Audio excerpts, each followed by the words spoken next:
Chennai race bank exam coaching institute வழங்கும் காலத்தின் குரல் தொடர்கிறது. காலத்தின் குரல் தொடர்கிறது. இது வேறொரு தலைப்பு. நீட் தொடர்பான சர்ச்சை ஒரு நெருக்கடியான நிலையை எட்டியிருக்கிறது. தமிழக அரசு பிறப்பித்த 85% ஒதுக்கீடு, மாநில பாட மாணவர்களுக்கு என்ற ஒதுக்கீடு முற்றாக ரத்து செய்யப்பட்டிருக்கிறது. உயர்நீதிமன்றம் 2வது முறையாக கூறியிருக்கிறது.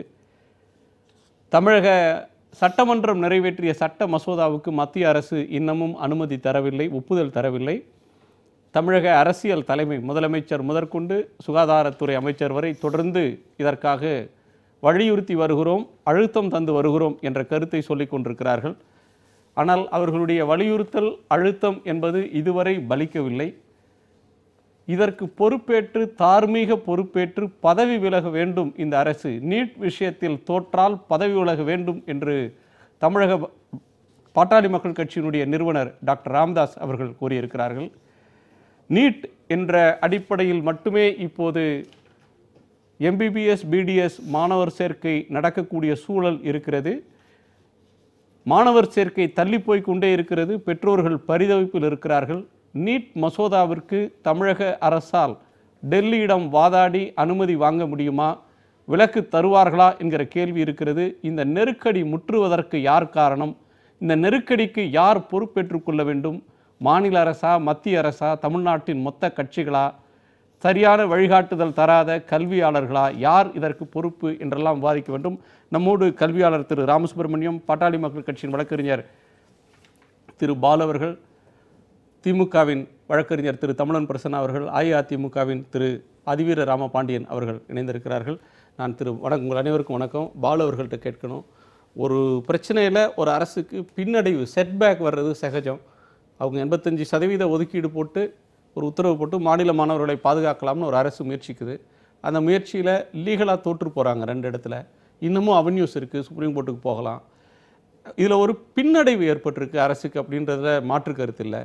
மாணவர்கள் பாதிக்கப்படக்கூடும் அப்படின்றதுல மாற்று கருத்து இல்லை. அதற்காக ஒரு அரசு விலகணும்னு சொல்கிறது என்ன நியாயம்? ஏறக்குறைய இந்த வழக்கு இன்றைக்கு தீர்ப்பு வந்தது. இந்த வழக்கில் நாங்கள் எங்களை இணைத்து கொண்டு இந்த வழக்கு நடத்துகின்ற பொழுது இந்த தீர்ப்பை வழங்க நீதிபதிகள் இப்படி ஒரு தீர்ப்பு வரும் என்று உள்ளபடியே நான் தனிப்பட்ட முறையில் எதிர்பார்க்கவில்லை.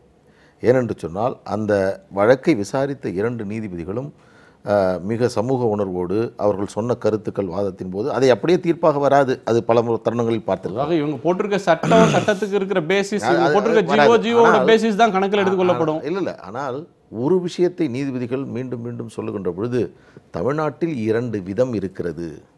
கேள்வி முறை என்பது மத்திய அரசு பாடத்திட்டத்தின் அடிப்படையில் கேட்கப்பட்டிருக்கிறது என்பதை அதை பதிவு செய்துவிட்டு இந்த தீர்ப்பிலே கூட அதை உறுதிப்படுத்துகிறார்கள். அந்த தரத்திற்கு உயர்த்தப்படவில்லை, அதற்கான வசதிகளை ஏற்படுத்தி தரவில்லை, தரம் உயர்த்தப்பட வேண்டும், 3 ஆண்டு 5 ஆண்டுக்குள் செல்ல வேண்டும் என்று சொல்லக்கூடிய இந்த விஷயங்களை சொல்லுகிறார்கள். இதெல்லாம் இன்னைக்கு வந்திருக்கிற தீர்ப்பு. இதில் பிரச்சனை என்னன்னா, 85% உத்தரவு போடும் போதே அது செல்லாது அப்படின்னு ஒரு பெரிய செக்ஷன் சொன்னாங்க. இல்ல, அதனால நாம போட்ட சட்டத்துக்கு ஏன் அனுமதி வாங்க முடியல உங்களால, சட்ட மசோதாவுக்கு? இல்லை, அதான் நான் எப்படி பார்க்குறேன்னா, இது மாணவர்களுக்கான ஒரு செய்தி. ஏறக்குறைய நம் கையை விட்டு நழுவி விட்டதாகத்தான் எனக்கு தோணுகிறது. ஏறக்குறைய தமிழ்நாட்டில் படித்த மாநில பாடம் திட்ட படித்த மாணவர்களுடைய நிலைமை என்பது இந்த ஆண்டில் அவர்களுக்கு ஈடு செய்ய முடியாத மிகப்பெரிய ஒரு அநீதியை இந்த அரசாங்கம் செய்துவிட்டது. ஒரு நம்பிக்கை துரோகத்தை தமிழக அரசு செய்துவிட்டது. ஒரு மத்திய அரசு இதுபோன்று இருக்கக்கூடிய நிலைமைகளை கவனிக்க தவறிவிட்டது. எனவே தான் பாட்டாளி மக்கள் கட்சியின் நிறுவனர் மருத்துவரையா அவர்கள் சொல்லக்கூடிய செய்தி என்னவென்று சொன்னால், பிப்ரவரி மாதம் இதற்கான ஒரு சட்ட முன்வடிவை கொண்டு வந்து அதை மத்திய அரசிற்கு அனுப்பியதற்கு பிறகு அந்த விலக்கை பெற வேண்டிய பொறுப்பு, கடமை தமிழக அரசுக்கு இருக்கிறது என்று சொன்னால் அவர்கள் தார்மீக பொறுப்பை இதில் ஏற்றுக்கொள்ள வேண்டும். ஏதோ ஒரு இடத்தில் ஏதோ ஒரு ரயில் விபத்து, திடீரென்று ஏற்படக்கூடிய விபத்திற்கு பொறுப்பேற்று தன்னுடைய அமைச்சர் பதவியை இழந்த வரலாறுகளை நாம் பார்த்திருக்கிறோம். ஆனால் நம்பிக்கை மோசடி செய்துவிட்டு, நம்ப வைத்துவிட்டு, இன்றைக்கு ஏறக்குறைய மாநில பாடத்திட்டத்தில் படித்த மாணவர்கள் கடலூர், விழுப்புரம், தருமபுரி, கிருஷ்ணகிரி என்று பட்டியலிட்டு பார்த்தால் மிகப்பெரிய அளவில் ஒரு பாதிப்பை ஏற்படுத்துகிற பொழுதுனா இதை எப்படி இந்த அரசு நியாயப்படுத்த போகிறது? இந்த பாதிக்கப்பட்ட ஒருவருக்கு ஒரு இழப்பீடு நடந்தால், ஒருவருக்கு ஒரு சமூக அநீதி இழைக்கப்பட்டால் அதற்கு பொறுப்பேற்க வேண்டிய அரசு ஏறக்குறைய இன்றைக்கு 3-4 மருத்துவ பள்ளி அந்த இடங்கள் இன்றைக்கு எங்கே செல்கிறது, யாருக்கு செல்லப் போகிறது என்ற நிலைமை உருவானதற்கு தார்மீக பொறுப்பை ஏற்றுக்கொள்ளக்கூடிய இடத்தில் இந்த இயக்கமும் தற்பொழுது இருக்கக்கூடிய தமிழக அரசும் இல்லை என்பது எல்லோருக்கும் தெரியும். ஆனால் இந்த நிலைமை, இந்த சூழல், மாநில பாடத்திட்டத்தில் பாடம் படித்த அந்த மாணவர்களுக்கு, அந்த குடும்பத்தினருக்கு கிடைத்த இந்த அநீதி, இது யாரால் நிகழ்ந்தது என்று சொன்னால் தமிழக அரசு தான் முழு பொறுப்பு இருக்க வேண்டும். அவர்கள்தான் இதற்கு பதில் சொல்ல வேண்டும். அவர்கள்தான் இதை சரி செய்ய வேண்டும். இந்த தீர்ப்பிலே நீங்கள் பார்த்தீர்கள் என்று சொன்னால் கடைசியாக நீதிபதிகள் அந்த தீர்ப்பை வழங்கிவிட்டு காலம் கடந்து விட்டது, 31 எல்லாம் முடித்தாக வேண்டும், பணிகள் துவங்கிவிட்டது, எனவே அவசரம் செய்யாதீர்கள் என்று சொன்னதற்கு பிறகு நாங்கள் இப்பொழுது சொல்லுகிறார் கல்வி அமைச்சர், நாங்கள் மேல்முறையீடு செய்கிறோம் என்று சொன்னால் மீண்டும் இந்த பிரச்சனையை சிக்கலாக்குவதற்குத்தான் வழிவகுக்குமே ஒழிய இதை ஒதுக்கி வைத்துவிட்டு நாம் இயற்றிய சட்டத்தை, அதை மத்திய அரசில் இன்றைக்கு போனார்கள், மத்திய அமைச்சர்களை சந்தித்தார்கள். ஆனால் இன்று இரவு தமிழ்நாட்டில் இருக்கக்கூடிய முதலமைச்சர், தமிழ்நாட்டில் இருக்கக்கூடிய அமைச்சர்கள் ஒட்டுமொத்தமாக டெல்லியை முற்றுகையிட்டிருக்க வேண்டும். இதுதான் ஒரு பொறுப்புள்ள ஒரு கட்சி. சட்ட ரீதியாக இழந்தாலும் கூட அரசியல் ரீதியாக மத்திய அரசினுடைய அழுத்தம் கொடுத்து இதை பெறுவதற்கான முயற்சியை இந்த அரசு செய்யவில்லை. இந்த அதிகாரி செய்யவில்லை. திரு அதிவராம் பண்ணேன். இப்போ வந்து இதில் ரெண்டே விஷயம் தான். சிபிஎஸ்இ அது குறிப்பாக நீட்டில் தேர்வு எழுதி நீட்டில் மதிப்பெண் பெற்றவர்கள் ஒன்று, +2 மதிப்பெண். +2 மதிப்பெண் பெற்றவர்கள் போன வருஷம் வரலையும் +2 மதிப்பெண் அடிப்படையில் சேர்த்தோம். இப்போ உயர்நீதிமன்ற தீர்ப்பு நீங்கள் போட்ட சட்டத்துக்கு அனுமதி இல்லை அப்படின்ற நிலையில் நீட் மார்க் தான் பேசிஸ். நீட் மார்க் பேசிஸில் 2 ரேங்க் லிஸ்ட்டும் இருக்குது. ஒன்றில் சென்னை, திருவள்ளூர், காஞ்சிபுரம், கோவை, இந்த 4 மாவட்டத்தில் சிபிஎஸ்இ பள்ளிகள் எங்கே அதிகம் இருக்கோ அவங்க அதிகமான இடங்களை பெறுறாங்க.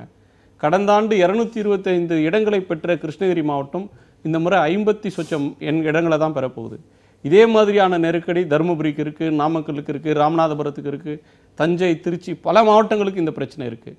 இப்படி ஒரு நெருக்கடியை உருவாக்குனதுக்கு தமிழக அரசு தான் காரணம். இந்த அரசின் செயலின்மை, அரசியல் ரீதியாக நீங்கள் வெற்றி பெற தவறுனது தான் காரணம்னு திரு பாலு முன்வைக்கிற குற்றச்சாட்டு. இதற்கு பொறுப்பேற்று விலகணும் அப்படின்னு அவர் முன்வைக்கிற ஒரு விமர்சனத்துக்கு பதில் என்ன? இல்லை, இது வந்து ஒரு அரசியல் சார்ந்த அவர்களை முன்னிறுத்திக் கொள்வதற்கான ஒரு பதவி விலகல் கோரிக்கை என்பதெல்லாம் இன்னும் காலம் கடந்து விடவில்லை. அதாவது 31ஆம் தேதி வரைக்கும் டைம் இருக்குது. இன்றைக்கு சுகாதாரத்துறை அமைச்சர், செயலாளர் அனைவரும் டெல்லியிலே முகாமிட்டு அது சார்ந்து அமைச்சர்களை தொடர்ந்து பார்த்து கொண்டிருக்கிறார்கள். ஒவ்வொருவரிடமும் அங்கே இருக்கின்ற ஒரு சில சந்தேகங்களுக்கு விளக்கம் முன்னாள் முதலமைச்சர் ஓ பன்னீர்செல்வம் அவர்கள் ஆட்சி காலத்தில் தான் அந்த சட்டம் நிறைவேறுது. அதற்கு பிறகு அந்த சட்டம் நிறைவேறி 5 மாதத்துக்கு மேலாகிறது. 2 ஆட்சி. இந்த முதலமைச்சரும் வலியுறுத்தினார், சுகாதாரத்துறை அமைச்சர் 5 அமைச்சர்கள் படையெடுத்து போய் வலியுறுத்தினாங்க. இவர்கள் தான் சொல்கிறாங்க, தம்பிதுரை உட்பட நாங்கள் வலியுறுத்தினோம், அழுத்தம் கொடுத்தோம் இவங்க சொல்கிறாங்களே தவிர அதை நாங்கள் கன்சிடர் பண்ணுறோம், அவங்க தமிழ்நாடு சொல்கிறதுல சில நியாயம் இருக்குது, நாங்கள் ரிலாக்ஸ் பண்ணுறோம் அப்படின்னு சொல்லி மத்திய அரசின் சார்பில் ஒரு வரி வரல. அப்படின்னா அவங்க கன்வின்ஸ் ஆகலைன்னு தானே அர்த்தம். அப்படி சொல்ல முடியாது. அதாவது அவர்கள் தங்களுடைய முடிவை அறிவிக்கும் வரைக்கும் அவர்களுடைய கருத்துக்களை வெளிப்படுத்துவார்கள் என்று நாம் எதிர்பார்க்க முடியாது. நாம் கொடுக்கின்ற அழுத்தம், சரியான முறையில் அழுத்தம் கொடுத்து கொண்டிருக்கிறோம். நீங்க கொடுத்த அழுத்தம் போராது, நீங்க போராடின விதம் சரியில்லை, நீங்க போராடலன்ற. அதாவது அந்த ஓபிஎஸ் அவர்கள் முதல்வராக இருக்கும்போது ஜல்லிக்கட்டு பிரச்சனைக்கு இவங்க என்ன அழுத்தம் கொடுத்தாங்க, கொடுக்கல, எத்தனை குற்றச்சாட்டுகளை அடுக்க முடியுமோ அதெல்லாம் அடுக்கினாங்க. ஆனால் அதற்கான அனுமதி வந்தபோது அதெல்லாம் மறைஞ்சு போச்சு. அதே போல ஜல்லிக்கட்டு அனுமதி வந்ததுக்கு லட்சக்கணக்கான இளைஞர்கள் மெரினால வந்து திரண்டு நின்று போராடினது தான் காரணமே தவிர ஆட்சியாளர்கள் கொடுத்த அழுத்தம் காரணம்னு சொல்ல முடியாது. அப்படி முழுவதுமாக அப்படி சொல்லிவிட முடியாது. அப்படி என்றால் அப்படி ஒரு கூட்டத்தை கூடுவதற்கும் அதற்கு அரசினுடைய ஆதரவு இருந்தது. அதுபோல இன்றைக்கு இருந்த எதிர்க்கட்சிகள் அப்படி இப்ப நீங்க கேட்டீங்க, ஒரு கூட்டு பொறுப்பு இருக்கு. இது வந்து ஒரு அரசு, ஆளுகிற அரசு மட்டும் செய்யக்கூடியதான ஒரு மக்களுடைய எண்ணத்தை பிரதிபலிச்சிருக்கோம். சேர்ந்த கூட்டத்தை அந்த ஒரு எதிர்ப்பை இவர்கள் காட்டவில்லை. எப்போது காட்ட தொடங்கினாங்க? இது போன்ற அமைச்சர்கள் அனைவரும் ஒரு பாயிண்ட் வேலிட். கூட்டு பொறுப்பு இருக்கிற தமிழ்நாட்டுக்கான ஒரு நெருக்கடியை அதை எதிர்கொள்றதுல தமிழ்நாட்டை சேர்ந்த எல்லா கட்சிகளுக்கும் கூட்டு பொறுப்பு இருக்குன்னு சொன்னா, ஒரு விஷயம் தமிழ்நாட்டில் இருக்கக்கூடிய இந்த முக்கியமான பிரச்சனையில ஒரு அனைத்து கட்சி கூட்டம் நடந்ததா? ஒரு முக்கியமான பிரச்சனையில அனைத்து கட்சி தலைவர்கள் அழைச்சிட்டு போனாங்களா? காவேரி பிரச்சனையில ஜெயலலிதா அவர்கள் அழைத்து சென்றிருக்கிறார். இதே காவேரி பிரச்சனையில கலைஞர் கருணாநிதி அழைத்து சென்றிருக்கிறார். நீங்கள் இடஒதுக்கீடு சம்பந்தமான பிரச்சனையில் ஜெயலலிதா அவர்கள் அனைத்து கட்சி தலைவர்களை அழைத்து போய் பிரதமரை குடியரசுத் தலைவரை சந்திக்க வச்சிருக்கிறாங்க. ஆனால் அப்படியான எந்த முயற்சியும் இல்லாமல் நாங்களே செய்வோம் அப்படின்னு உங்கள் அமைச்சர்கள் செய்துவிட்டு எங்களுக்கு மேலே மட்டும் பொறுப்பு சொல்லக்கூடாது, எல்லோரும் இதை பொறுப்பை ஏற்றுக்கொள்ளணும், இது கூட்டு பொறுப்புன்னு இப்ப சொன்னா அது எந்த லாஜிக் படி கூட்டு பொறுப்பு அப்படிங்கிற வார்த்தை நான் எந்த அடிப்படையில் வச்சேன்னா, இன்றைக்கு இது போன்று விமர்சனங்களை அதிகப்படியாக வைக்கின்ற இவர்கள் இந்த விமர்சனமும் இந்த போராட்டங்களை எப்போ சூடுபிடிக்க ஆரம்பிச்சது? அமைச்சர்கள் எம்பிக்கள் தொடர்ந்து பார்க்க போய் கொண்டிருக்கிறார்கள், இதில் வேகம் எடுக்கிறது, அந்த சார்ந்த விஷயங்கள் நடந்து விடுமோ என்கின்ற ஒரு நிலையை நோக்கி நகர்கிற போது இங்கே போராட்டங்கள் எல்லாம் அறிவிக்கப்படுகிறது. அதற்கு முன்னால் இவர்கள் என்ன செய்தார்கள்? அதாவது இந்த ஆளுகின்ற அரசு தன்னுடைய அரசாங்க ராஜ்ய ரீதிப்படி தங்களுடைய நடவடிக்கைகளை எடுத்து வைத்துக் கொண்டே தான் இருக்கிறது. அதில் வந்து அங்கே போகலை பார்க்கல அப்படிங்கிற விஷயம். லாஸ்ட் இயர் வந்து மிஸ்டர் பாண்டியராஜன், மாஃபா பாண்டியராஜன் அமைச்சராக இருக்கும்போது அவர் சொன்னார், நீட் இஸ் எ ரியாலிட்டி, நாங்கள் நீட்டை கொள்கை ரீதியாக இருக்கிறோம், ஆனால் நீட் இஸ் எ ரியாலிட்டி, மாணவர்களுக்கு பயிற்சி தரும். இல்லை டெல்லியில் சொன்னார், எங்கள் மாணவர்களுக்கு நாங்கள் பயிற்சி தருவோம்னு மிஸ்டர் பாண்டியராஜன் சொன்னார். என்ன பயிற்சியை கொடுத்தாங்க, என்ன வழிகாட்டுதலை கொடுத்தாங்க? நீட்டே இருக்காதுன்னு சட்டம் போட்டு ஒரு மாணவனுக்கு கூட நீட்டுக்கு தயாராகும்னு சொல்லி மாநில மாணவர்களை சொல்லாமல் நீட் அடிப்படையில் மாணவர் சேர்க்கைக்கு இந்த அரசு ஒப்புக்கொண்டு 85% ஜிஓ போடுறதுன்றது எந்த வகையில் நியாயம்? மாணவர்களை மிஸ்லீட் பண்ண தவறு இல்லை தவறில்லை. அதாவது ஒரு பெரிய கோரிக்கையை நோக்கி போகும்போது ஏன் நீங்கள் மாணவர்களை அப்படி சொல்லி அவங்களை ஏற்கனவே டைலூட் பண்ணலை, ஏன் இது மாதிரி நடக்காதுங்கிற அந்த கோரிக்கையோடு போனால் நாம் கொண்டு போகிற கோரிக்கையினுடைய தன்மை குறைஞ்சிரும். அதனால் இந்த நீட் என்பது தமிழகத்திற்கு தேவையில்லாத ஒன்று. அப்படிப்பட்ட ஒன்றை இது நடந்தால் இப்படி இருக்கணும், நடக்கவில்லை என்றால் இப்படி இருக்கணும்னு போறது வந்து ஒரு சரியான முறையீடாக இருக்காது. எப்போதுமே மேஜர் ரிலீஃப் என்னவோ அதை நோக்கி நகர்ந்து கொண்டே இருக்கோம். இது வேண்டாம், இது வேண்டாம், தமிழகத்திற்கு இது வேண்டாம், அதுதான் எங்களுடைய அதை நாங்கள் அதிலே போய் கொண்டே இருக்கிறோம். நாம் பேசிக் கொண்டிருந்தால் நிறைய பேசிட்டு இருக்கலாம். 2 விஷயத்தை நண்பர் சொல்றார். அரசியல் ரீதியாக பதவி விலகணும் என்று சொல்வது தவறற்று. ஆனால் அதே வேளையில் இன்னொன்றை சொல்கிறார், இதற்கான முயற்சிகள் நடந்து கொண்டுதான் இருக்கிறது, அமைச்சர்கள் பேசிக்கொண்டுதான் இருக்கிறார்கள் என்று இப்பொழுதும் நம்பிக்கை வார்த்தையை சொல்கிறார். ஒரு பதிலை நீங்க சொல்லுங்க, இந்த ஆண்டு நாங்கள் நீட்டில் விலக்கு பெறவில்லை என்று சொன்னால் நாங்கள் பதவியை இழப்போம் என்று சொல்ல போகிறீர்களா? அது கிடைக்குமா கிடைக்காதா எனக்கு தெரியாது என்று சொல்ல போறேன். இது 2க்கு நீங்க ஆன்சர் பண்ணுங்க. மாணவர்களாகிய நாங்கள் என்ன செய்யணும்?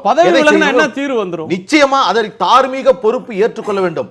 அப்படி இல்லை என்று சொன்னால் இந்த அரசு இயலாத அரசு, இந்த அரசு பொறுப்பற்ற அரசு, இந்த அரசு நம்பிக்கை துரோகம் செய்த அரசு என்ற பெயரை பெறும். இல்லை இதெல்லாம் வந்து எப்படின்னா பொலிட்டிக்கல் ஸ்டாண்ட் தான். எப்போ இந்த சட்டம் வந்து இந்த நீட் என்கின்ற கருத்தாக்கம் வந்ததோ அது குறித்து சுகாதாரத்துறையிடம் விளக்கம் கேட்கப்பட்டதோ ஒரு விஷ விதை என்றே சொல்லுவோம். அந்த விதை விழுந்தபோது அதை வளர விட்டு அடைகாத்து பாதுகாத்து விட்டு இன்றைக்கு அதனுடைய வீரியத்தை காட்டுகிற போது நாங்கள் இந்த தளம் அதிமுகவும் அந்த கட்சியும் எந்த தளத்தில் போராடி கொண்டிருக்குங்கிறத பார்க்கணும். இதை நாங்கள் கொண்டு வரல. எதிர்த்ததில் அதிகப்படியாக மிகவும் வீரியத்தோடு எதிர்த்த கட்சி அதிமுக கட்சி. நீங்கள் அதை என்ன செய்தீர்கள்? பக்குவப்படுத்தியவர்கள் யார்? இந்த விதை இவ்வளவுக்கு வர வைத்தது யார்? நாடாளுமன்றத்தில் மிகப்பெரிய கட்சி, 50 எம்எல்ஏ எம்பிக்களை கொண்ட கட்சி. எப்ப போராடுறீங்க? இப்ப 3 நாட்களுக்கு முன்னாடி போராடுறீங்க. அதாவது ஒரு விஷயத்தை அனுமதித்தது யார்? உள்ள அனுமதிச்சிட்டீங்க. அனுமதித்த ஒன்றை கையால் கிள்ளி போடக்கூடிய சூழ்நிலை எல்லாம் இந்த காலத்துல தான் சார் வருது. அமலுக்கு வரும்போது தான் சார் அதோட நெருக்கடி வரும். இல்ல அப்படி வருகின்ற இந்த நேரத்துல நாங்கள் இந்த அரசு முழு மூச்சாக அதை வேண்டாம் என்பதற்காக உள்ள நடவடிக்கைகளை தொடர்ந்து செய்து கொண்டிருக்கிறோம். உங்க கருத்து? அதிமுகவினுடைய நண்பர் தொடர்ந்து ஏதோ நான் மீண்டும் இந்த அதிமுக அரசுக்கும் அதிமுக நண்பருக்கும் முதலமைச்சருக்கும் சுகாதாரத்துறை அமைச்சருக்கும் வைக்கிற வேண்டுகோள் என்பது, தயவு செய்து மாணவ சமுதாயத்தை இப்படி திருவிழை விடாதீர்கள். இந்த மண் என்பது தந்தை பெரியாரால் புடம் போட்டு அண்ணாவால் பேரறிஞர் அண்ணாவால் வழிகாட்டப்பட்டு சமூக நீதிக்கென்று கொள்கை முழக்கம் கொடுக்கிற மாநிலம் இந்த மாநிலம்.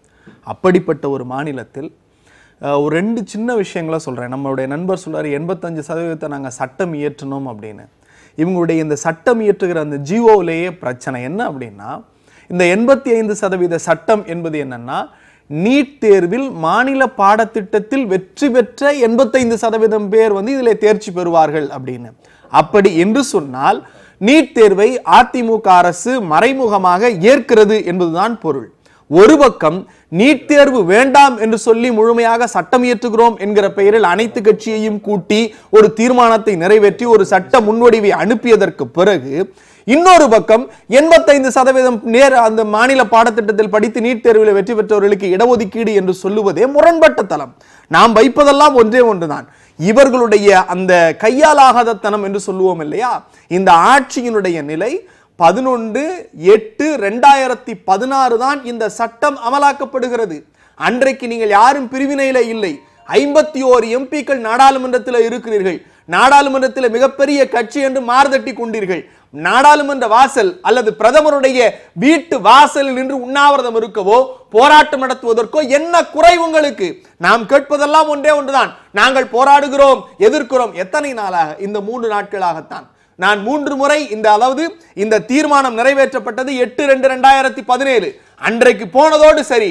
நம்முடைய மரியாதைக்குரிய ராமகிருஷ்ணன் அவர்கள் ஒரு கடிதம் எழுதுகிறார் குடியரசுத் தலைவர் மாளிகைக்கு. தமிழக அரசிலிருந்து ஒரு சட்ட முன்வடி வந்திருக்கிறதே, அது குறித்தான செய்தி என்ன, அப்படி வருகிற போது அதற்கான விளக்கம் என்ன என்று கேட்டபோது குடியரசுத் தலைவர் மாளிகை சொன்னது தமிழக அரசிடமிருந்து அப்படி ஒரு சட்ட முன்வடிவு மாதிரியே வரவில்லை என்று. பிறகுதான் தமிழ்நாட்டு மக்களுக்கும் எங்களுக்குமே தெரியும். அதுக்கு தமிழக அரசு சொல்ல முடியாது, மத்திய அரசிடம் மத்திய அமைச்சகத்திடம் நின்றுச்சு, அதை போய் வற்புறுத்தணும். யார் பண்றது?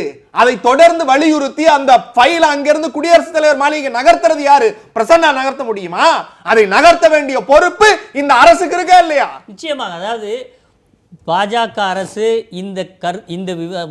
இந்த விடயத்தில் முற்றிலும் முரணான ஒரு கருத்தோடு இருக்கிறது. அதை கன்வின்ஸ் செய்து எங்கள் மாநிலம் ஒரு தனித்தன்மை வாய்ந்த மாநிலம், இதற்கு இந்த நீட் தேர்வு வரக்கூடாது என்பதை அவர்களை கன்வின்ஸ் பண்ணக்கூடிய ஒரு பெரிய பணியில் நாங்கள் இருக்கோம். அதனால் இதை கொண்டு போய் இந்த தபால் அங்கே கொடுத்து அப்படி எடுத்துகிட்டு போய் அங்கே கொடுன்னு சொல்கிற அது அரசியல் பேச்சுக்கு, மேடை பேச்சுக்கு சரியாக இருக்கலாம். ஆக இப்படி ஒரு திட்டத்தை, ஒரு கொடூரத்தை நீங்கள் சொல்லுகிற வார்த்தைகள் எல்லாம் வச்சு இந்த நீட்டை பார்த்தால் ஏன் இது போன்ற கருத்தாக்கத்திற்கு நீங்கள் உருவாகிற போது அமைதியாக இருந்தீர்கள்? திரு ராமசுப்ரமணியம், நீட் ரியாலிட்டியா இப்போ இருக்கக்கூடிய சூழலில் ஹைகோர்ட் ஸ்ட்ரக் டவுன் பண்ணிடுச்சு இந்த ஜியோவை. இவங்க அப்பீலுக்கு போகிறோன்னு ஒரு பக்கம் சொல்கிறாங்க. அது அப்பீலுக்கு போகிறது நீட்டு ஏற்றுக்கொள்கிற ஒன்று. நீட்டை ஏற்றுக்கொண்டு இது அப்ஹெல்ட் ஆனால் கூட +2ல் அதிக மதிப்பெண் வாங்கி 1197 வாங்கி நீட்டில் ரொம்ப குறைச்ச மார்க் வாங்கின மாணவனுக்கு நிச்சயமாக பாதிப்பு தான் அது. இந்த 85% ஜியோ சரின்னு சொன்னாலும் அது சரியில்லை, செல்லாதுன்ட்டாங்க. இப்போ மத்திய அரசு இதற்கு இதுவரையிலும் தங்களுடைய ஸ்டாண்டை அவங்க அறிவிக்கலை. மாநில அரசு இதுவரையிலும் நீட்டை ஏற்றுக்கொள்ள மாட்டோம்ன்ற கருத்தை திரும்ப திரும்ப சொல்லிகிட்டு இருக்கிறாங்க. ப்ராஸ்பெக்ட்ஸில் அப்படி தான் சொல்லி கொடுத்துருக்குறாங்க. இப்போ இருக்கக்கூடிய சூழலில் அடுத்து என்ன நடக்கும்? மாணவர்களுக்கு தொடர்ச்சியாக அந்த குழப்பம் நீடிச்சுக்கிட்டே இருக்குன்னு சொல்லணுமா? ஆமாம், அது 2016லேயே it has become a reality. ஏன்னா 2016லேயே நீட் எக்ஸாம் நடந்தது தமிழகத்தை பொறுத்த வரைக்கும். அதாவது ப்ரைவேட் காலேஜஸுக்கு, மெடிக்கல் காலேஜஸில் நடந்தது. ஆனால் அரசு இடங்களில் தான் நடக்கலையே ஒழிய அப்போவே நடந்தது என்பது எல்லாருக்கும் தெரிஞ்ச விஷயம். அதனால் இன்னும் புத்தம் புதுசாக இப்போ தான் 2017 முதல் முறையாக நீட் எக்ஸாம் என்பது வருகின்றது என்பது ஒரு தவறான செய்கையாக இருக்கின்றது, தவறான செய்தி. இரண்டாவதாக supreme court it made it very very clear. இந்த நீட் எக்ஸாம் நிச்சயமாக நடத்தப்பட வேண்டும் அப்படின்னு சொல்லும் பொழுது அவங்க ரெடியாகவே ஆகலையே. இந்த ஒரு வருஷத்தில் என்ன பண்ணாங்க இந்த அரசாங்கம்? I am really paint. என்ன இந்த ஒரு வருஷத்தில் நிச்சயமாக அடுத்த வருஷம் நீட் எக்ஸாம் இருக்குது அப்படின்னு சொன்ன பிறகு இந்த அரசாங்கம் எதுவுமே ஆக்ஷனே எடுக்கலை. ஆகவே இதனால் வரக்கூடிய பிரச்சனை என்னென்னா, இன்றைக்கி மாணவர்கள் நீங்கள் சொன்னது போல் நிறையா மார்க் +2ல் வாங்கியிருக்கான், நீட்டும் பாஸ் பண்ணியிருக்கான், பட் அது பார்டரில் பாஸ் பண்ணியிருக்கான், அந்த 130 140 மார்க் வாங்கியிருக்கான். அப்படின்னா அதனால் அவனுக்கு பிரயோஜனம் ஒன்றுமே கிடையாது. ஆக இந்த மாதிரி ஒரு இடியாப்பச்சைகளை ஏற்படுத்தி என்பது தமிழக அரசுங்கிறதுல என்னுடைய கடுமையான குற்றச்சாட்டாக இருக்கின்றது. பாலு, அடுத்தது ராமசுப்ரமணியம் அவர்கள் முன்வைக்கிற குற்றச்சாட்டு, நீட் ரியாலிட்டி 2016லேயே ஒரு வருஷம் தான் உங்களுக்கு நீட்ல இருந்து விலக்கு, அதுக்கு பிறகு அடுத்த வருஷம் நீங்கள் நீட் எழுதியாகணும். மெடிக்கலுக்கே தனியார் மெடிக்கல் காலேஜஸ் போன வருஷம் நீட் எக்ஸாம் எழுதினாங்க தமிழக மாணவர்கள். அதை பேஸ் பண்ணி தான் அவங்களே அட்மிஷன் கிடைச்சது. நீட்டு தான்ற யதார்த்தத்தை தமிழ்நாடு ஒப்புக்கொண்டிருக்கணும். என்ன அர்த்தம்? தமிழ்நாடு ஒப்புக்கொண்டிருக்கணும். எங்களுக்கு மட்டும் விலக்கு தாங்க அப்படின்னு நீங்க கேட்கிறதே தவறு. அந்த யதார்த்தத்தை நீங்க புரிஞ்சு கொள்ளாம தொடர்ந்து பேசிட்டு இருக்கீங்க. அதாவது நீங்க அடிப்படையா இந்த நீட்டினுடைய பயணத்தையும் நாடாளுமன்றத்தினுடைய நிலைக்குழுவினுடைய பரிந்துரையையும் இந்த சட்டம் இயற்றப்படுகிற போது இருக்கக்கூடிய சூழலையும் கருத்திலே கொண்டு தயவு செய்து பேசணும். ஒரு மாநில அரசு எப்பொழுது விரும்புகிறதோ அப்பொழுது சேருவதற்கான வாய்ப்பை நமது நிலைக்குழு பரிந்துரை செய்திருக்கக்கூடிய நிலையில் நீங்கள் சொல்வதை போன்று அந்த சட்ட திருத்தம் 10D வருகின்ற பொழுது அதற்கு 1 வருடம் விலக்கு என்று சொன்னது உண்மை, அதில் மாற்று கருத்து அல்ல. ஆனால் அதை தாண்டி எந்தெந்த காரணங்களால் நாங்கள் இதில் கலந்து கொள்ள முடியாது என்று ஒரு மாநில அரசு சொல்வதை மத்திய அரசு கருத்திலே கொண்டிருக்க வேண்டும். சட்டம் இயற்றுகிறோம், அந்த சட்டம் செல்கிறது, அந்த சட்டத்தை ஏற்றுக்கொள்கிறீர்களா இல்லையா என்று சொல்லாமல் 5 மாதங்கள் வைத்திருப்பது என்பது ஒரு பொறுப்புள்ள ஒரு மத்திய அரசுடைய பணி அல்ல. இன்றைக்கு ஒன்னே ஒன்று சொல்லிடுறேன் அவரோட பதிலை. அதாவது 3 மாணவர்கள் தேர்வு எழுதினால் சிபிஎஸ்ல 1 மாணவருக்கு நிச்சயம் இடம். மாநில பாடத்திட்டத்தில் படித்த மாணவருடைய நிலைமையை தயவு செய்து இன்னைக்கு உங்க தொலைக்காட்சியில் தான் போட்டுட்டு இருக்கீங்க. 1300 மாணவர்களுக்கு சிபிஎஸ்சியில் கிடைக்குது, 3400ல். அப்படி என்றால் மாநில பாடத்திட்டத்தில் படித்த மாணவர்கள் எத்தனை சதவீதம், என்ன ரேஷியோ, தயவு செய்து சொல்லுங்க. இதுதான் இந்த பிரச்சனைக்கான அடிப்படை நாதம். இப்போ மறுபடியும் நாம் உள்ளே போன சொத்து ஊருங்கிற மாதிரி சிபிஎஸ்சி எக்ஸாம் அவங்க அந்த பேசிஸ் என்னன்னு பார்த்தா இது எக்ஸாம் நடத்துறதுங்கிறது சிபிஎஸ்சி பேட்டர்னில் நடத்தப்படுகின்றதுங்கிறது எல்லாருக்கும் தெரியும். அதுக்கு 1 வருஷத்துக்கு ரெடி பண்ணாங்களா இல்லையான்னு கேட்டால் அவர் வந்து சட்டம் போடுவதுக்கு உரிமை உண்டுன்னு சொல்லிட்டு இருந்தார். இது supreme court, he is a lawyer, of course I am also a lawyer, but அந்த supreme court made it very clear, இந்த இனிமேல் எக்ஸம்ஷன்லாம் கொடுக்க முடியாது, இது 1 வருஷத்துக்கு தான் சொன்ன பிறகு இந்த தமிழக அரசாங்கம் என்ன செய்து கொண்டிருந்தது? ஒன்றுமே பண்ணலை அதை. ஆகவே இந்த விதத்தில் நீங்கள் அதை பற்றி நீங்கள் அதை கணக்கில் எடுத்துக்கணும். அதெல்லாம் விட்டுருங்க சார். எனக்கு 3 கேள்வி இருக்குது சார். சொல்லுங்கள். அதாவது இப்போ தமிழக அரசு அது இது நீங்கள்லாம் பேசுகிறீங்க, அரசியல்னு சொல்கிறீங்கல்ல. ராஜீவ் ராய், ரஞ்சன் ராயோடைய கமிட்டி, அந்த கமிட்டி ரொம்ப தெளிவாக நீட்டோட ஃப்ரேம் வருகிற போது சொல்லுது, எந்த மாநிலங்கள் நீட் தேர்வை ஏற்கவில்லையோ நிச்சயம் விலக்கு கொடுக்க வேண்டும்னு சொல்லுது. அது காங்கிரஸ் போட்டது, அதனால நீங்கள் தள்ளிட்டீங்க. உங்களுடைய பாஜக ஆட்சியில் 92வது சுகாதார மற்றும் மக்கள் வாழ்வு நிலைக்குழுவினுடைய, அவர் பாஜகவின் அதிகாரப்பூர்வ பேச்சாளராக இங்க பங்கேற்கல, ஒரு கல்வியாளராக, அவர் பாஜக சார்பாளராக இருக்கலாம், பாஜகவோட அபிஷியல் பாஜக சார்பாளராகவே இந்த கேள்வியை நானும் முன்வைக்கிறேனே. அவர் பாஜகவுக்கு அவருக்கு சம்பந்தம் இல்லை என்று சொன்னாலும் கூட 92வது நிலைக்குழு அறிக்கை, உங்க பார்லிமெண்டரி இப்ப போட்ட கமிட்டியில 92வது பாராளுமன்ற நிலைக்குழு அறிக்கையில மிக தெளிவா சொல்லுது, எந்த மாநிலங்கள் ஏற்கவில்லையோ அந்த மாநிலங்களுக்கு விலக்கு கொடுக்கணும் அப்படின்னு சொல்லிட்டு. இதை தாண்டி இன்னும் முக்கியமான ஒரு விஷயம், அந்த கமிட்டி வந்து நுழைவு தேர்வை தான் பரிந்துரை செய்தே தவிர தகுதி தேர்வு கிடையாது. 3வது, நீங்க அடிக்கடி சொல்றீங்க இல்லையா உச்சநீதிமன்றம்னு, மாடல் டென்டல் காலேஜ் கேஸினுடைய தீர்ப்புல தெளிவா சொல்லுது, இதில் மாநிலங்களினுடைய மாணவர்கள் உரிமை பாதுகாக்கப்பட வேண்டும், மத்திய அரசு எதேச்சை அதிகாரம் கொண்டு செயல்படக்கூடாது அப்படின்னு ஒரு தீர்ப்பு வருது. இதையெல்லாம் நீங்க மறந்துட்டு எதேச்சை அதிகார போக்குல தனியார் கல்லூரிக்கு நீட் வந்துருச்சு, நீங்க இதை ஏத்துக்கணும் அப்படின்னு ஒரு மாநில சுயாட்சியை போற்றுகிற ஒரு மாநிலத்தில் இருக்கிற அரசின் மீது திணிப்பது மத்தியில் இருக்கிறவர்களுக்கான அதிகாரம் எங்கே இருக்கிறது? சரி, இதுக்கு நான் ரொம்ப எல்லாத்தையும் 3 கேள்வியும் ஒன்னே தான் சார். நீங்கள் என்ன சுற்றி பேசினா ஒன்று தான். அதுக்கு திரு நட்டா அவர்கள் மிக தெளிவாக சொல்லுகிறார், நாங்கள் we are considering this issue. நான் என்ன நினைக்கிறேன்னா, before the end of December, இது ஆகஸ்ட், நிச்சயமாக இதுக்கு ஒரு நல்ல முடிவு ஏற்படும். ஏன்னா இன்றைக்கி பாஜகவினுடைய ஜெனரல் செக்ரட்டரி அதை சொல்லிடுறார், இன்னும் சில நாட்களில் வரப்போகின்றதுன்னு.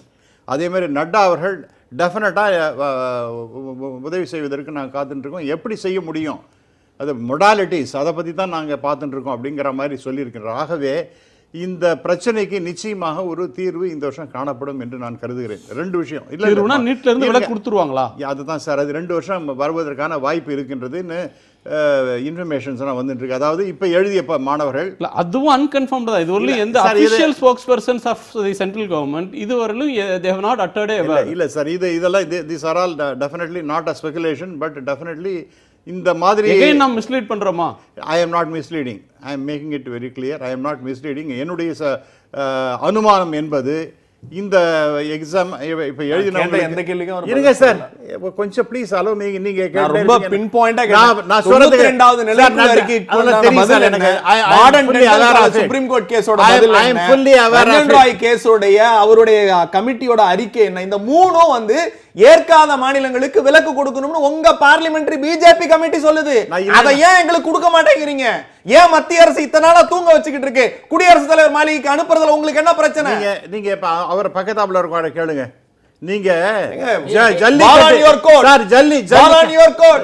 அது I am telling you That you have to play it. Array listen to me my dear friend. அது ஜல்லிக்கட்டுல என்ன பண்ணாங்க? ஒரு பிரஷர் வந்த even a day night they made it right. Exactly அத மாதிரி ஒண்ணுமே பிப்ரவரிக்கு அப்புறம் அந்த இருக்கா இல்லையா அது எங்க இருக்குங்கிறது கூட தெரியாத ஒரு மாநில அரசாங்கம்.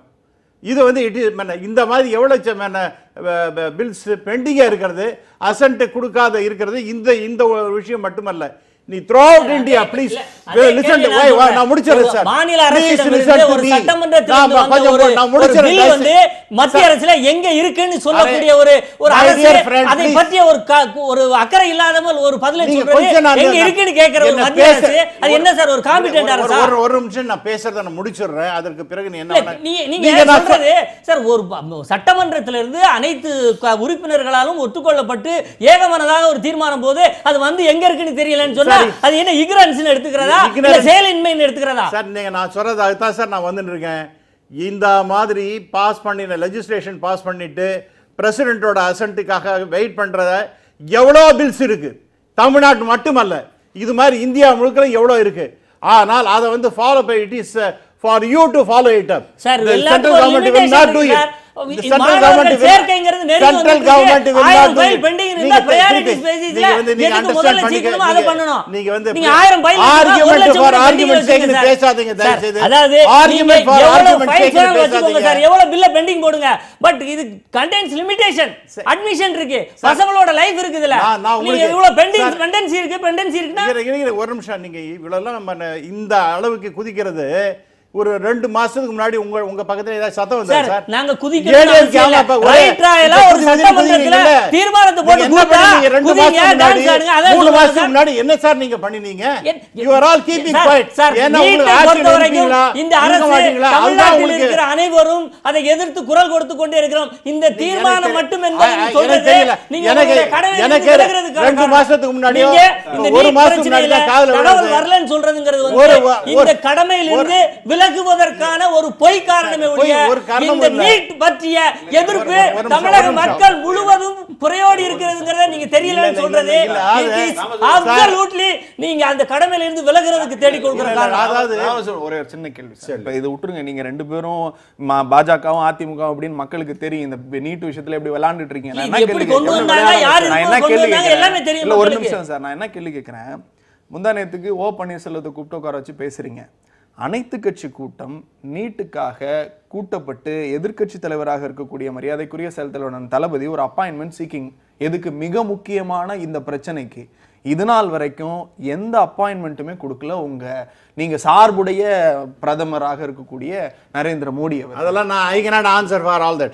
நீங்க இப்ப I am really proud of your answer sir. I am really proud of your answer sir. என் நாட்டு மக்கள் என் நாட்டு மாணவன் தெருவுல நின்னு போராடிட்டு இருக்கா, அதுக்கு பதில் சொல்ல முடியாதுன்னு சொல்றீங்க இல்லையா? ரொம்ப பெருமையா இருக்கு சார். இங்க ரொம்ப பெருமையா இருக்கு. நோ மிஸ்டர், இத பாருங்க, நீங்க உங்களோட எனக்கு அழகா சாதுரியமா பேசத்தையும் இங்க நான் வந்திருக்கிறதுங்கிறது as an educationist don't combine these issues. What is the way forward? நான் வந்து way forward is very simple. What is the way forward? அடுத்து என்ன செய்யணும் forward அப்படினா நிச்சயமாக நட்டா ப்ராமிஸ் பண்ணிருக்கார். எங்கன்னா இந்த பார்லிமெண்ட் இந்த house of on the floor of the house he made it very clear definitely it is being considered. இத வந்து நிச்சயமாக ஒரு நல்ல முடிவு எடுக்கப்படும். வெளியில எங்கேயோ பேசல. He made this announcement. நான் என்ன கேக்குறேன், நிலைக்குழு எங்க தாக்கல் பண்ணாங்க? நிலைக்குழு அறிக்கை எங்க தாக்கல் பண்ணாங்க? பார்லிமென்ட்ல தான தாக்கல் பண்ணாங்க. அதுக்கு குப்பையில போடலையா நீங்க? நான் இப்ப வெறுமனே சத்தம் போடல, அர்த்தம் சத்தம் போடல சார். நீங்க கேட்ட நட்டா வந்து பார்லிமென்ட்ல சொன்னாருன்னு சொல்றீங்கல்ல, இதற்கு முன்னதாக 92வது நிலைக்குழு பாராளுமன்றத்துல தான் தாக்கல் செய்யப்பட்டுச்சு. அதுக்கு என்ன வேல்யூ? அதுக்கு வேல்யூ விட இது ரொம்ப இம்பார்ட்டன்ட். இப்ப as all of us are worried about as all of us are worried about this promise has been made by Mr. Nadda on the floor of the house and 31ஆம் தேதி நன்றி திரு ராமசுப்ரமணியன். நன்றி ராமசுப்ரமணியன் அவர்கள். இதற்கு ஒரு தீர்வு வரும். நான் உங்கள்கிட்ட கேட்கிறேன், சுமூகமான தீர்வு வரும். நட்டா உறுதி கொடுத்திருக்கிறாரு. மாணவர்கள் பாதிக்கப்பட்டிருக்கிறதுல எல்லோருக்குமே கவலை இருக்கு. நீட்ல இருந்து விலக்கு வரும் அப்படின்ற நம்பிக்கையை அவர் தெரிவிக்கிறார். அது அவருடைய ஆசை. என்னோட ஆசை அப்படி இல்ல. பொன் ராதாகிருஷ்ணன் இதை பத்தி சொல்லி இருக்கின்றார். பொன் ராதாகிருஷ்ணன் இத பத்தி எங்களுக்கு பேசியிருக்கிறார். நீட்டே அதை வெளியில வேணாங்கிறது சொல்றத கூட தான் நான் வேணா எடுத்துக்கல. எங்களுக்கு That is நீட்டே why I said வேணாங்கிறது தான் ஆசை. Nadda on the floor of the house in the parliament he made it. நீங்க எப்படி நினைக்கிறீங்க? இந்த விலக்கு வருமா? என்ன நடக்கும்? அதான் அதாவது இன்னைக்கு இப்போ இந்த பிரச்சனைகள் பிரசன்னா சொல்றதோ இவர் சொல்றதோ இது இன்னைக்கு எதிர்பார்த்து இருக்கக்கூடிய பெற்றோர்களுக்கு எந்த விதமான ஆறுதலையும் தரப்போறதில்லை. இன்னைக்கு இருக்கக்கூடிய சூழ்நிலை என்ன நடக்கக்கூடாது என்று நினைத்தோமோ அதை 2 மாவட்டத்தை மட்டும் குறிப்பிட்டு நான் சொல்கிறேன். ராமநாதபுரம் மாவட்டம் 2016ஆம் ஆண்டு 36 மாணவர்கள் மாநில பாடத்திட்டத்தில் படித்தவர்கள் மருத்துவக் கல்லூரியில் சேர்ந்தார்கள். இந்த ஆண்டு தற்பொழுது கிடைத்த தகவலின்படி வெறும் 6 மாணவர்கள் நீட்டை பேஸ் பண்ணா. இதே தான் இன்றைக்கு எல்லா மாநிலமும். இதே போன்று நாகப்பட்டினம், ஒட்டுமொத்த நாகப்பட்டினத்துக்கும் இந்த வருடம் மாநில பாடத்திட்டத்தில் படித்தவர்கள் வெறும் 8 பேர் மட்டும்தான். இதுதான் இன்னைக்கு இருக்கக்கூடிய நிலைமை. புரிந்து கொள்ள வேண்டிய விஷயம் எந்த அளவிற்கு பாருங்க. 338 கிருஷ்ணகிரி, இன்றைக்கு இந்த வருடம் எத்தனை பேர் சேர்ந்தார்கள் இதை பாருங்க. விழுப்புரம் 88 மாணவர்கள் கடந்த 2016, இன்றைக்கு அதில் 4 1 பங்காக குறைந்திருக்கிறது.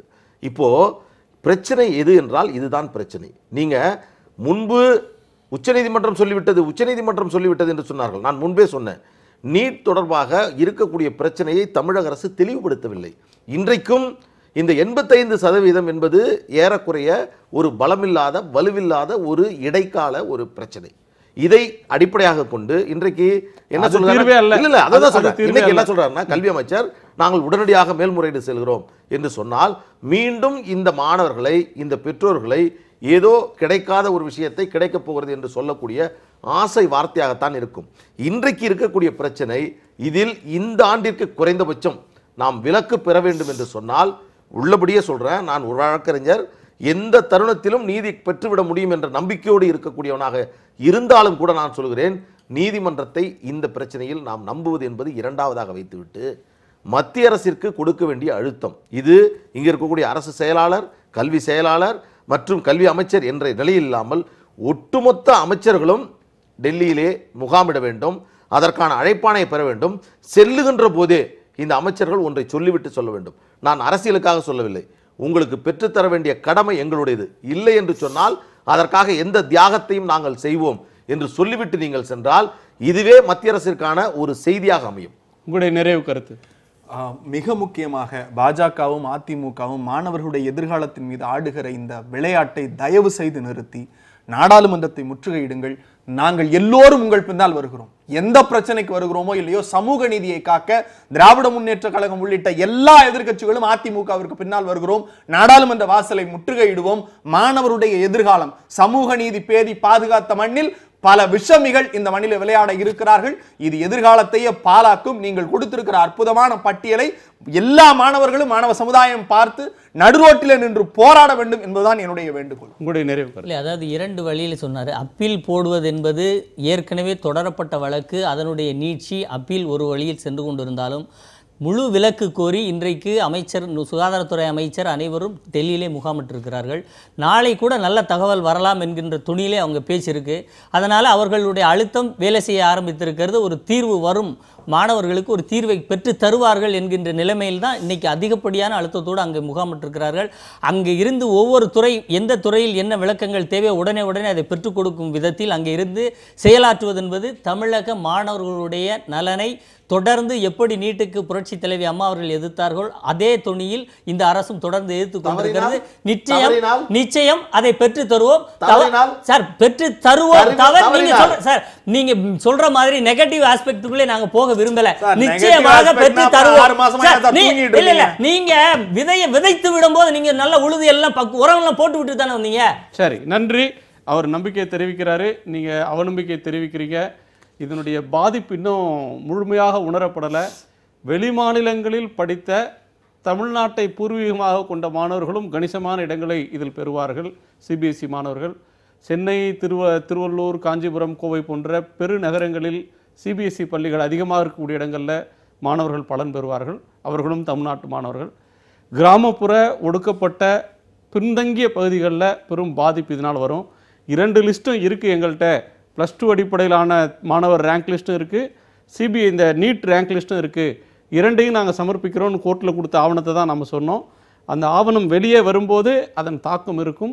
இது என்ன எப்படியானதாக போகிறது அப்படின்றது சட்டம் சமூகம் முன்ன வேகமாக போனால் சட்டம் பின்னால் நொன்றி அடித்து கொண்டு வரும் அப்படின்னு சொல்லுவாங்க. இதில் சமூகம் முன்னே போகிறதா சட்டம் முன்னே போகிறதான்னு பார்க்கலாம். உங்கள் நால்வருக்கும் நன்றி. மீண்டும் சந்திப்போம். இது காலத்தின் குரல். திக்கட்டும் பரவட்டும்.